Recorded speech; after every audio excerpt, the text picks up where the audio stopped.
अपाणिपादो भवनो गृहीता पश्यत्य चक्षुः सशृणोत्य कर्णः स वेत्ति वेद्यं न च तस्यास्ति वेत्ता तमाहुगग्र्यं पुरुषं महान्तम्। ଯାହାଙ୍କର ହସ୍ତପଦ ନଥାଇ ମଧ୍ୟ ସର୍ବତ୍ର ଗମନ କରିପାରନ୍ତି, ଭକ୍ତ ଦ୍ୱାରା ପ୍ରଦତ୍ତ ସମସ୍ତ ଦ୍ରବ୍ୟ ସ୍ୱହସ୍ତରେ ଗ୍ରହଣ କରନ୍ତି ଓ ହସ୍ତ ପ୍ରସାରି ଅଭୟ ବର ପ୍ରଦାନ କରନ୍ତି। ତାଙ୍କର ଚକ୍ଷୁ ନଥିଲେ ମଧ୍ୟ ସେ ସର୍ବଦ୍ରଷ୍ଟା ପୁରୁଷ, କର୍ଣ୍ଣ ନଥାଇ ମଧ୍ୟ ଭକ୍ତଙ୍କର ସମସ୍ତ ପ୍ରାର୍ଥନା ଶ୍ରବଣ କରନ୍ତି। ସେ ଅଖଣ୍ଡାକାରର ସର୍ବବ୍ୟାପ୍ତ ଓ ପରିପୂର୍ଣ୍ଣ, ସେ ସର୍ବଜ୍ଞାତା, ସେ ହିଁ ସାକ୍ଷାତ ପରମବ୍ରହ୍ମ ପରମେଶ୍ୱର। ଆସନ୍ତୁ ସେହି ପରମେଶ୍ୱର ଶ୍ରୀ ଜଗନ୍ନାଥଙ୍କର କ୍ଷେତ୍ର ମହିମା ଏବଂ ତାଙ୍କର ମହିମା ବିଷୟରେ ଶୁଣିବା ଏହି ଜଗନ୍ନାଥ ମହାପୁରାଣ। ଶ୍ରୀ ଜଗନ୍ନାଥ ପୁରାଣ ତ୍ରୟୋଦଶ ଅଧ୍ୟାୟ। ଶ୍ରୀ ଜଗନ୍ନାଥଙ୍କ ନୀଳମଣି ବିଗ୍ରହ ବର୍ଣ୍ଣନା ଓ ଇନ୍ଦ୍ରନିମ୍ନ ନାରଦ ସମ୍ବାଦ। ସୁଜନେ ଦିଅ ଏଥି ଚିତ୍ତ, ଶ୍ରୀ ଜଗନ୍ନାଥ କଥାମୃତ। ନୈମିଷାରଣ୍ୟେ ମୁନିଗଣ, ଶୁଣନ୍ତି ପବିତ୍ର ଆଖ୍ୟାନ। ମହର୍ଷି ଜୈମିନୀଙ୍କ ଠାରେ, କହନ୍ତି ଅତି ମଦ ଭରେ। ଋଷି ଉବାଚ ହେ ମହାଯତି ଶୁଣବାରେ, ଅମୃତ ଢାଳିଲ କର୍ଣ୍ଣରେ। ବିଶ୍ୱାବସୁର ବଂଶ ଗାଥା, ଶ୍ରୀନୀଳ ମାଧବଙ୍କ କଥା। ଯାହା କହିଲ ମହାମୁନି, ସନ୍ତୋଷ ହେଲୁ ତାହା ଶୁଣି। ସେ ବିଶ୍ୱାବସୁ ଦୈତ୍ୟପତି, ପ୍ରଭୁଙ୍କ ସେବକ ଅଟନ୍ତି। ନୀଳକନ୍ଦରେ ନିତ୍ୟ ରହି, ଦିବସେ ସେବା କରୁଥାଇ। ରାତ୍ରରେ ଦେବତା ପୂଜନ୍ତି, ଦିବ୍ୟ ପଦାର୍ଥ ମାନ ଦିଅନ୍ତି। ଧନ୍ୟ ସେ ସୁରେଶ୍ୱର ବନ, ନୀଳ ପର୍ବତେ ବିଦ୍ୟମାନ। ଧନ୍ୟ ସେ ବିଦ୍ୟାପତି ବିପ୍ର, ହରିଲେ ସର୍ବ ପାପ ତାପ। ପ୍ରଭୁଙ୍କ କୃପା ବଳେ ସେଇ, ବିଶ୍ୱାବସୁଙ୍କ ସଙ୍ଗେ ଯାଇ।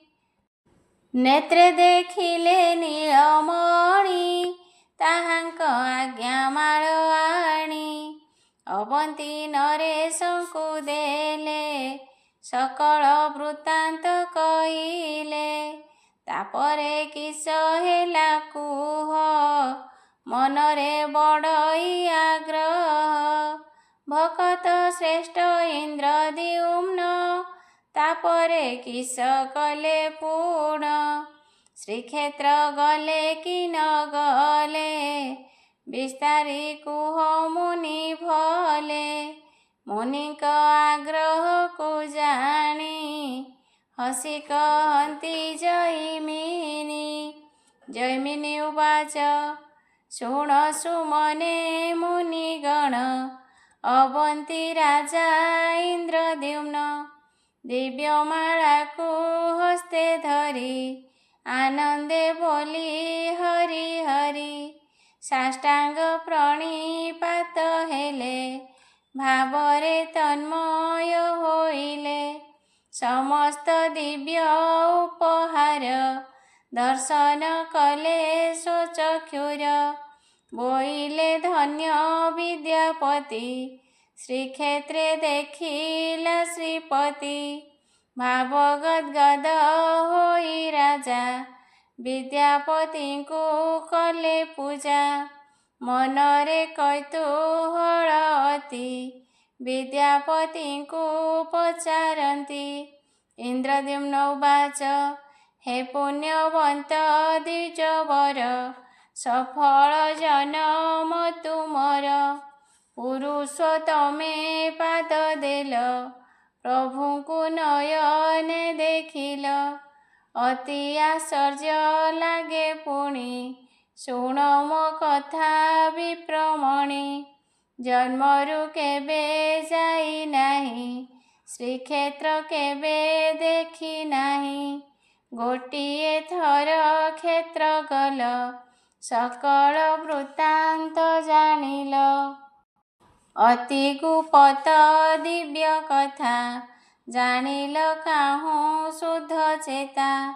ଗୋପନ ରହସ୍ୟ ତହିଁର, କାହୁଁ ଜାଣିଲ ବିପ୍ରବର। ମୋ ଆଗେ ବିସ୍ତାରିଣ କୁହ, ମନରୁ ତୁଟିବ ସନ୍ଦେହ। ରାଜାଙ୍କ କୌତୂହଳ ଜାଣି, କହୁଅଛନ୍ତି ବିପ୍ରମଣି। ବିଦ୍ୟାପତି ଉବାଚ ଶୃଣନ୍ତୁ ଅବନ୍ତୀ ରାଜନ, ଯାହା ମୁଁ କରୁଛି ବର୍ଣ୍ଣନ। ବିଶ୍ୱାବସୁଙ୍କ ସାଥେ ମୁଇଁ, ପ୍ରଭୁଙ୍କ ସମୀପରେ ଯାଇ। ସନ୍ଧ୍ୟା ସମୟେ ପହଞ୍ଚିଲି, ପ୍ରତ୍ୟକ୍ଷ ଅନୁଭବ କଲି। ଦିବ୍ୟ ସୁଗନ୍ଧ ସମୀରଣ, ପ୍ରବାହ ହେଉଥିଲା ପୂର୍ଣ୍ଣ। ଆକାଶ ମାର୍ଗେ ଦେବଗଣ, ହୋଇନଥିଲେ ସମ୍ମିଳନ। ସ୍ତୁତି ଶବଦ ଶୁଭୁଥିଲା, ଦେବଦୁନ୍ଦୁଭି ବାଜୁଥିଲା। ଶବର ବିଶ୍ୱାବସୁ ସେତ, ହୋଇଲେ ଯହୁଁ ମୋର ମିତ୍ର। ଦେବଙ୍କ ଦିବ୍ୟ ଉପହାର, ପ୍ରଦାନ କଲେ ମୋ ହସ୍ତର। ଏ ଅମଳିନ ଦିବ୍ୟ ମାଳା, ଯହୁଁ ମୋ ହସ୍ତକୁ ଅଇଲା। ତୁମ୍ଭର ଯୋଗ୍ୟ ବୋଲି ଜାଣି, ଆଣିଲି ଆହେ ନୃପମଣି। ପରମେଶ୍ୱରଙ୍କର ସ୍ଥାନ, ଘନ ଜଙ୍ଗଲେ ପରିପୂର୍ଣ୍ଣ। ପାଞ୍ଚ କୋଶକୁ ପରିବ୍ୟାପ୍ତ, ନୀଳାଚଳତା ନାଭିକ୍ଷେତ୍ର। ସମୁଦ୍ର ତୀର୍ଥ ରାଜତହିଁ, ସ୍ୱର୍ଣ୍ଣ ବାଲୁକା ରାଶି ନେଇ। ସର୍ବଦା ଗୁରୁ ଗରଜନେ, ଶ୍ରୀହରି ନାମ ଉଚ୍ଚାରଣେ। କୂଳରେ ମଥା ପିଟୁଥାଇ, ଚରଣେ ଶରଣ ଲୋଡ଼ଇ। ନୀଳ ପର୍ବତ ଶିଖେ ତହିଁ, କଳ୍ପ ବଟ ଅଛି ରହି। ତହିଁରେ ଫୁଲ ଫଳ ନାହିଁ, ଗହଳ ପତ୍ର ଶୋଭୁଥାଇ। ଏକ କ୍ରୋଶକୁ ବ୍ୟାପ୍ତ ସେହି, ପ୍ରଳୟ ଜଳେ ନ ବୁଡ଼ଇ। ତାହାର ସୁଶୀତଳ ଛାଇ, ସୂର୍ଯ୍ୟାସ୍ତ ପରେ ନ ହଟଇ। କଳ୍ପ ବଟ ପଶ୍ଚିମରେ, ରୋହିଣୀ କୁଣ୍ଡ ପୂର୍ଣ୍ଣ ଜଳେ।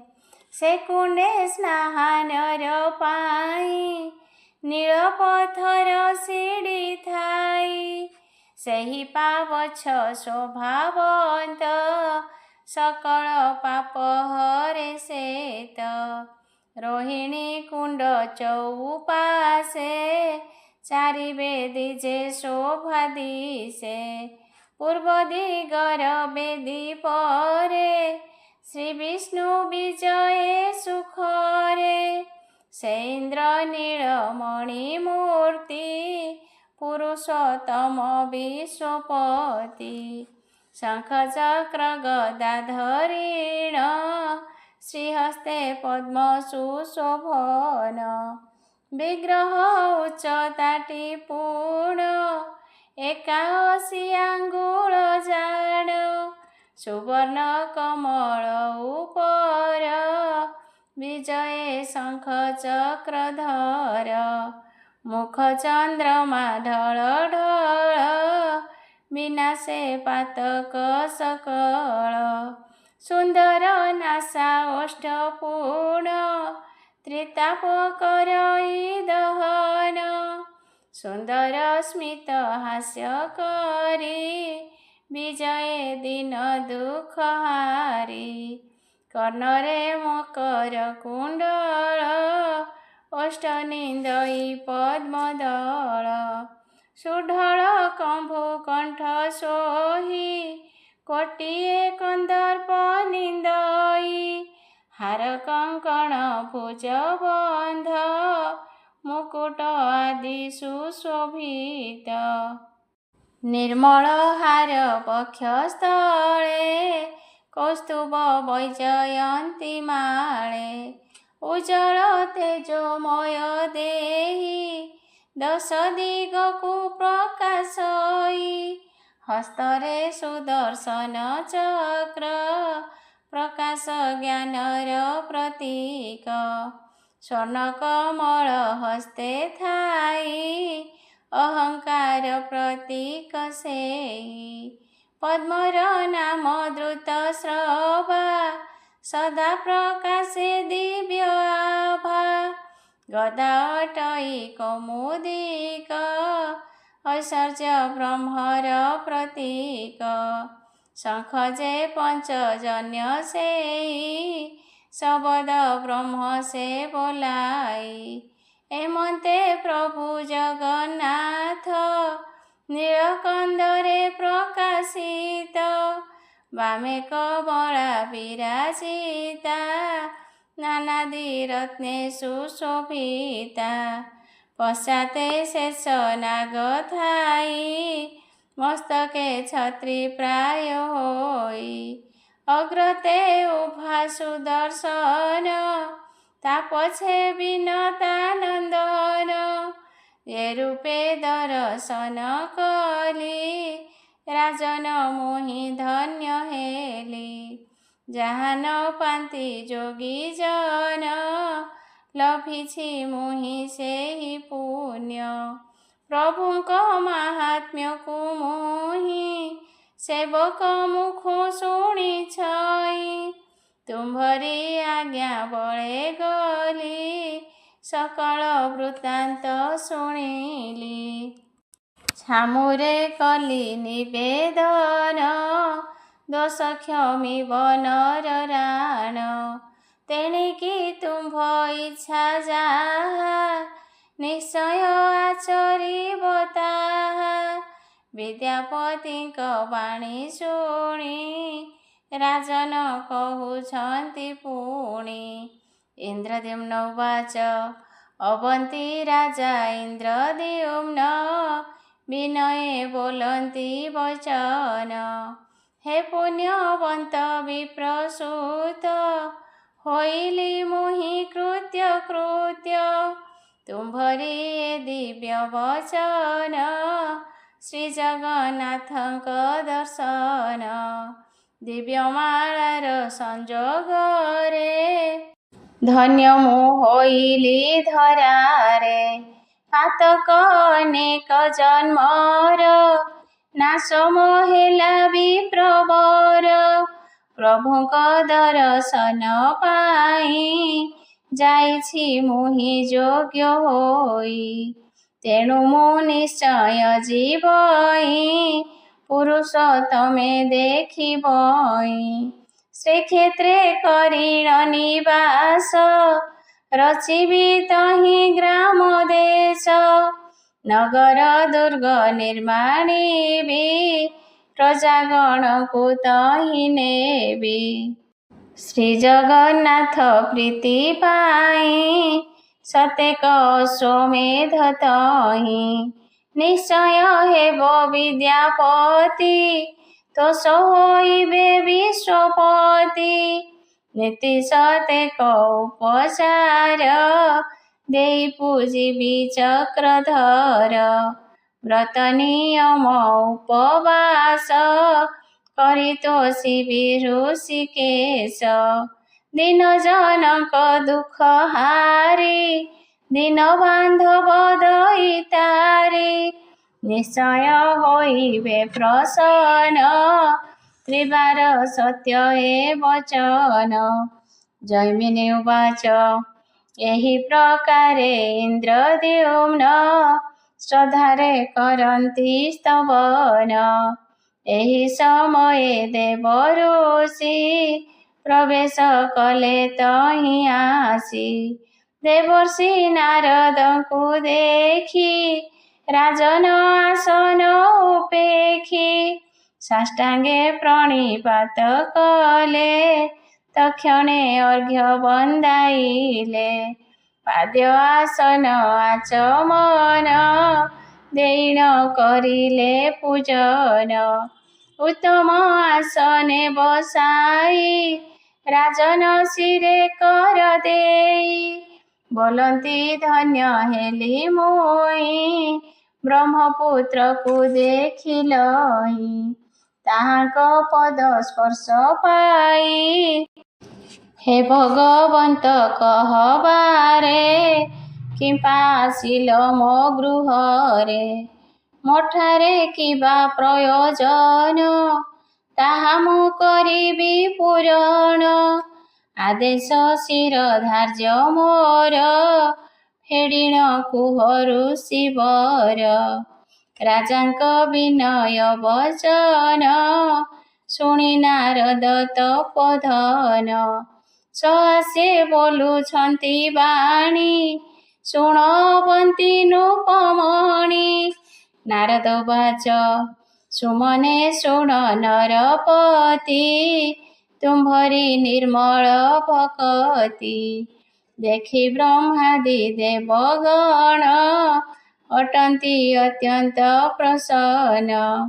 देवता सिद्ध चारण सन्तुष्ट होइछन्ति पूर्ण।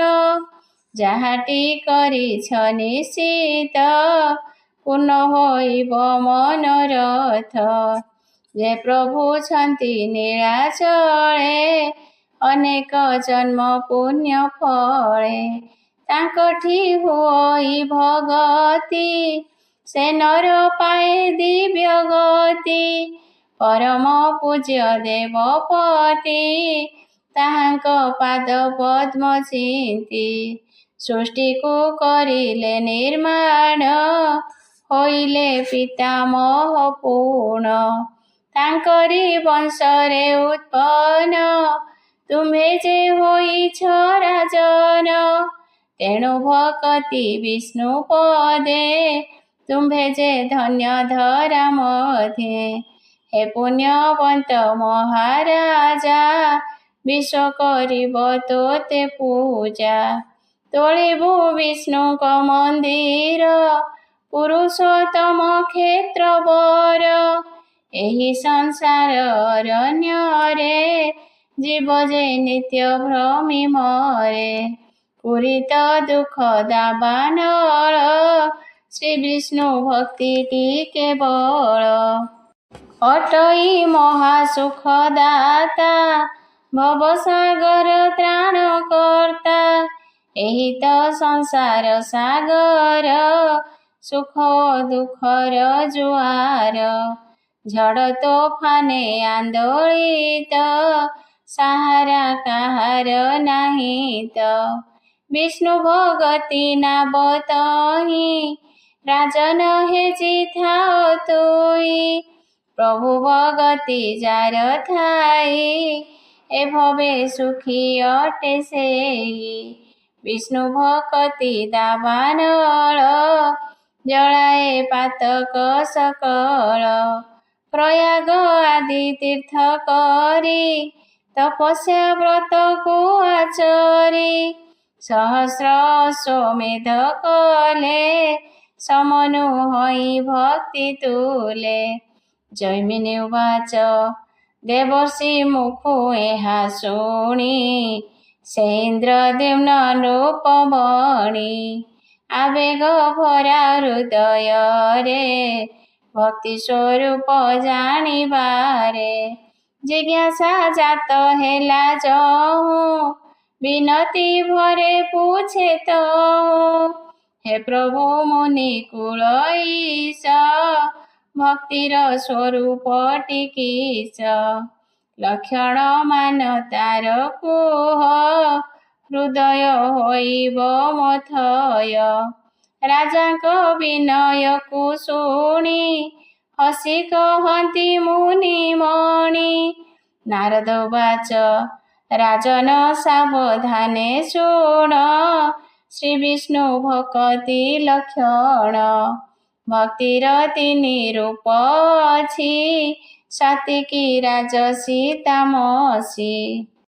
ଏ ତିନି ଭକତି ଉପରେ, ଚତୁର୍ଥ ଭକତି ରୂପରେ। ନିର୍ଗୁଣ ଭକତି ଅଛଇ, ନିଷ୍କାମ ତାହାକୁ ଟିକଇ।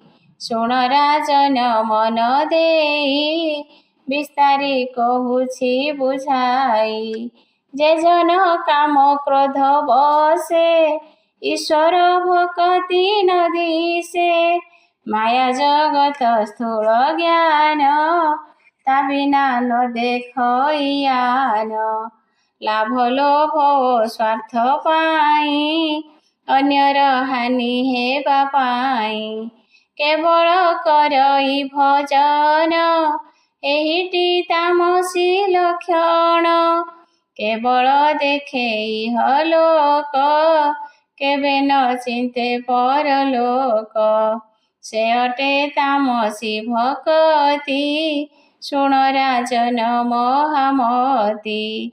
ଅଧିକ ଯଶ ପ୍ରାପ୍ତି ପାଇଁ, ପରଲୋକର ସ୍ଥିତି ଚାହିଁ। ଅହଂ ଭାବରେ ଯେ ଭକତି, ତାହାକୁ ରାଜସୀ ବୋଲନ୍ତି। ଜଗତ ଦୃଶ୍ୟମାନ ଯେତେ, ନଶ୍ୱର ଅଟନ୍ତି ସମସ୍ତେ। ଇହଲୋକର ମାୟା ତେଜି, ଯେ ରହେ ଈଶ୍ୱରଙ୍କୁ ଭଜି। ନ ତେଜି ବର୍ଣ୍ଣାଶ୍ରମ ଧର୍ମ, ସଦା ଭଜଇ ପ୍ରଭୁ ନାମ। ଲଭିବା ପାଇଁ ଆତ୍ମଜ୍ଞାନ, ଭକତି କରେ ଅନୁପମ। ସାତ୍ୱିକ ଭକ୍ତି ତାକୁ କହି, ଏକଥା ହେଜିଥାଅ ତୁହି। ରାଜନ ମନ ଦେଇ ଶୁଣ, ଚତୁର୍ଥ ଭକତି ଲକ୍ଷଣ। ଜଗତ ଦୃଶ୍ୟମାନ ଯେତେ, ପ୍ରଭୁଙ୍କ ସ୍ୱରୂପ ସମସ୍ତେ। ଜଗତ ଅଟେ ଜଗନ୍ନାଥ, ସବୁଠି ପ୍ରଭୁ ବିରାଜିତ। ସର୍ବତ୍ର ପୂରିଛନ୍ତି ସେହି, ତା ବିନୁ ଆଉ ଭିନ୍ନ ନାହିଁ। ପ୍ରଭୁଙ୍କ ସ୍ୱରୂପଟି ମୁଇ, ମୋଠାରୁ ପ୍ରଭୁ ଭିନ୍ନ ନୋଇ।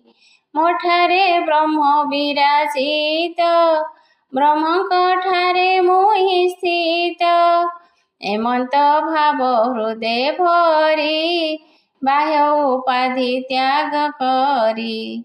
ପ୍ରେମରେ ସ୍ୱରୂପ ଚିନ୍ତଇ, ନିର୍ଗୁଣୀ ଭକ୍ତ ଅଟେ ସେଇ।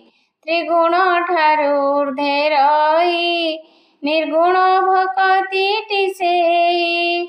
ଅତି ଦୁର୍ଲଭ ଏ ଭକତି, ଅଦ୍ୱୈତ ତାହାକୁ ବୋଲନ୍ତି। ମୁକ୍ତିର ସାକ୍ଷାତ ସାଧନ, ହୁଅ ରାଜନ ସାବଧାନ। ଏବେ ମୁଁ କହୁଅଛି ଶୁଣ, ବିଷ୍ଣୁ ଭକତଙ୍କ ଲକ୍ଷଣ।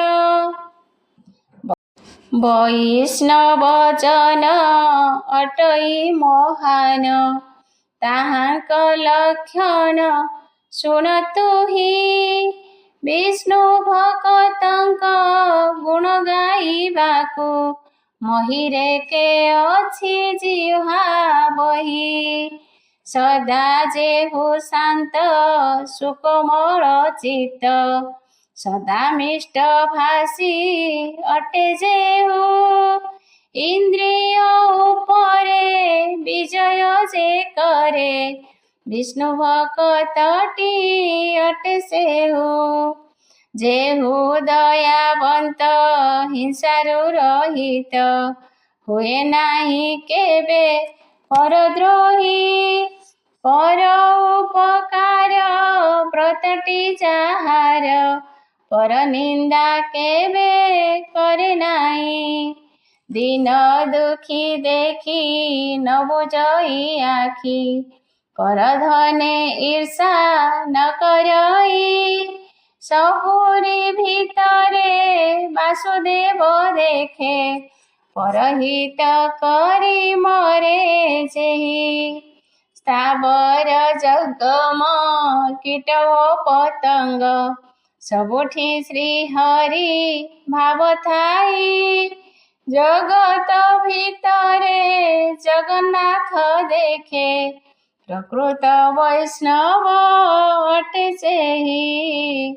समर्पण भाव श्रीहरि चरणे, मन वाणी कर्म एक करी।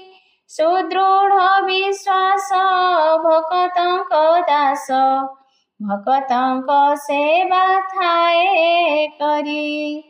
ब्रह्मा विष्णु शिव जेते देवी देव, अभिन्न भावरे देखुथाए। सकळे माधव सर्वे वासुदेव, विष्णु ठारू केही आन नोहे। तृण परि तुच्छ सबुठारू नीच, निजकु भावना जेहु करे। तरु सम सहे सर्वे मान्य दिए, मजी थाए हरि कीर्तन रे। पर नारी देखी मातृभाव रखी, भ्राता भग्नी सम प्रेम करे। सबुरी दुख को निज दुख मणि, लागी थाए पर उपकारे। सबुरी लुहरे सबुरी लहुकु, मिसाई अंतरे करे मोह। निंदा कष्ट पाई कल्याण वांछई, प्रभु भक्तटी अटे सेहु। प्रभु भजन रे दिवानिशि हरे, प्रभु नाम तुंडे धरु थाए। प्रभु कथा शुणी प्रेम भावे पुणी, नेत्रु तार अश्रु झरु थाए। प्रभु कार्य पाई धन न लोड़ई, प्रेम भिक्षा सदा करे जेहु। हे अवंती राजा विश्व करे पूजा, विष्णु भक्तटी अटे सेहु। जाओ नरनाथ श्रीक्षेत्र तुरित, नीलमणि नाम तुंडे गाई। क्षेत्रे कर वास पाप करी नाश, रोहिणी कुंडरे अबगाई। जय जगन्नाथ जय लक्ष्मीकांत, नीलाचल नाथ भावग्राही। अन्य गति नाही श्रीचरण ध्याई, तारक डाकई त्राहि त्राहि। जय जगन्नाथ कहि कहि, जय जगन्नाथ गाई गाई। चतुर्दश अध्याय इंद्रद्युम्नकर श्रीक्षेत्र प्रस्थान। जैमिनी उवाच एथो अंतरे मुनि शुण, से महाराजा इंद्रद्युम्न। देवर्षि श्रीमुख वचन, श्री विष्णु भक्ति वर्णन। श्रवणे प्रसन्न होइन, सात्विक भाव उदे पूर्ण। कर अंजलि शिरे देई, कहन्ति मुनि मुख चाहि। इंद्रद्युम्न उवाच विनति शुण भगवंत, आजि मुहेली कृतकृत्य। विद्वान जनक मुखरु, जाहा मु शुणिछि आगरु। साधु संगरु जाहा मिले, शरीर बहि मोहि तळे। स्वर्ग सुखरे मिले नाही, अष्ट ऐश्वर्य तुल्य नोहि। संसार रोग नाश करे थरे जे साधु संग करे। एबे मु प्रत्यक्ष पाइली श्रेष्ठ साधुंक संग कली। तेणुटी दूर हेला मोर अज्ञानमय अंधकार। तुम्भरी सानिध्य पाइण अत्यंत व्याकुल मो मन। श्रीनील माधव पूजन पाइकी मन मो उछन। तेणु तुम्भଙ୍କୁ संगे नेई पुरुषोत्तम जीवी मुहि। करिबी माधव दर्शन शुणिबी श्रीमुख वचन। श्रीक्षेत्र तीर्थर वर्णन तुम्भठु करिबी श्रवण। तीर्थ महात्म्य ज्ञान हेब एतिकी विनती मो देव। राजांक विनय को शुणी हसी कहती मुनि मणि। नारद उवाच हे महाराजा तुमे साधु वचने भरी देल मधु। तुम्भरी स्नेह भक्ति देखी कथा के पारिब उपेखी। अत्यंत आनंदर कथा कहिल आहे समरथा। निश्चय तुम्भ साथे जीवी तीर्थ दर्शन कराइबी। पुरुषोत्तम क्षेत्र गते शिव सकति छन्ति जेते। सबु दर्शन कराइबी सबुरी महात्म्य कहिबी। श्री जगन्नाथ देवेश्वर दर्शन करिब नेत्रर। जैमिनी उवाच नारद इंद्रद्युम्न तुले जात्रार निर्णय करिले। शुभ लगन स्थिर कले मनरे संकल्प करिले। ज्येष्ठ शुक्ल पंचमी दिन पंडित वासरेटी पुण। पुष्य नक्षत्र बुधवार श्रीक्षेत्र जात्रा कले स्थिर। जय श्री जगन्नाथ कही एक स्थान रे गले सोई। प्रभाते नित्य कर्म सारी ब्राह्मण पंडित हकारी। सभासदଙ୍କୁ डकाइले राज्य घोषणा करिले। सकळे नीलाचल जीवा श्रीक्षेत्र निवास करिबा। जीवन थिबा जाए तहि करिबा तीर्थवास जाई। राजन वर्ग राणी साथे मंत्री परिकर सहिते। रथ पदाति घोड़ा हाथी रत्न सिंधु कपाट छत्री। जे जहा धन रत्न धर पुरुषोत्तम को बाहार। एमते राजा आज्ञा देई नारद मुनि पासे जाई।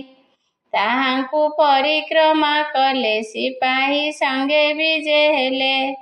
मध्य दुआर परिजन्ते राजन गले दुष्ट चित्ते। आगरे अग्निहोत्र थिले अग्नि मशाल धरी थिले। डाहाण भागे विप्रगण करिले वेद उच्चारण। मंगलाष्टक पाठ करी राजांक प्रशस्ति उच्चारी।